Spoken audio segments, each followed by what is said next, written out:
more analysis on the Brussels attacks. Hassan Hassan, co-author of ISIS, Inside the Army of Terror, and a resident fellow at the Tahrir Institute for Middle East Policy in Washington, joins me now live. Hassan, thanks so much for joining us. As you heard, Belgium first of all lowered its security alert by one level just 2 days after the attacks in Brussels. Knowing intimately how Daesh works, does that sound wise to you? It's not. I mean, the attacks in Belgium show more than the Paris attacks and other attacks in recent months that there's a real serious security problem facing some European countries.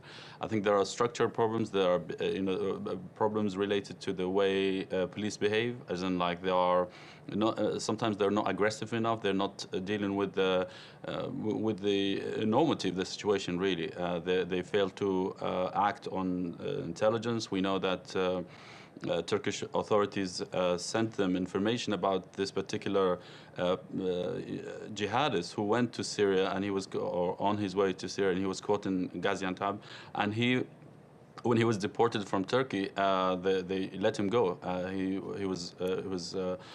could operate. That and other reasons show that some European countries have a long way to go. ISIS is ahead of them, ahead of the game. As they improve their intelligence, the ISIS is improving its measures. It is a case, then, you think, that European countries really don't understand the enemy here. They really don't understand what they're up against. They might, but they don't understand probably the enormity of it, the scale of this, and how it's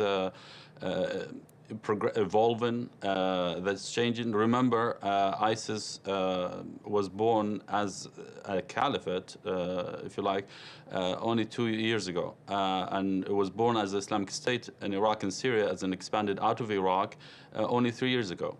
So it's still improving its international network of terrorism, and it's trying to tap into old networks that existed and was operated by Al-Qaeda. The point is, ISIS is improving, is evolving. Its way of carrying out foreign attacks. And this means that Europeans have to really speed up the process of working together, improving their security measures, and also fill in any gaps in the way. Right, and it seems they've also decided one of their best lines of defense is to adopt better technology to increase surveillance, particularly of internet-based communications. Do you think that's what's necessary here? Absolutely, and this is only one aspect of the problem, really. I mean, they really need to work together. They need to, because it's easy to move from one European country to another. You need to catch up with the technology and make sure, if an ISIS member has different documents, false documents, fake documents, or if they communicate with each other through, we know that ISIS uses apps that are, security forces haven't started using, and they communicate with each other. They encrypt their messages. But there are other problems, really, like within some European countries. Belgium is a classic example. Belgium has emerged as a hotbed, if you like, for jihadists traveling to Syria, and the perpetrators of the Paris attacks were Belgian.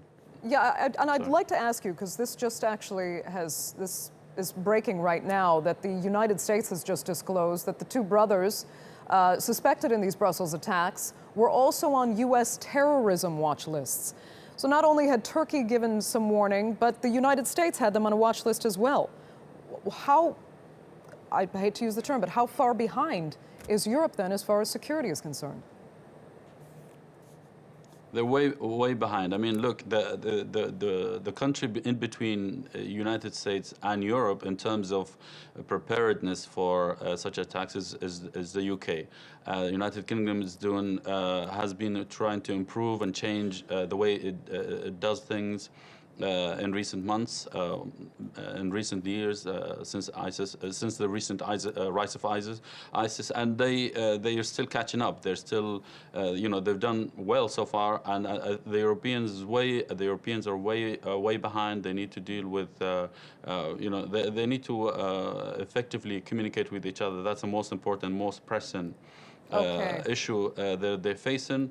But there are other issues, like I said, there are, for example, in Belgium, it's easy to set up a makeshift mosque and, get people together. It's very difficult for Belgian authorities to even communicate and navigate and kind of get into these communities and talk to people. They don't actually have the experience. So they need to ask Morocco or other countries to actually come and help them do these things. Okay, Hassan Hassan, we're going to have to leave it there. Thank you so much for joining us with that from Washington.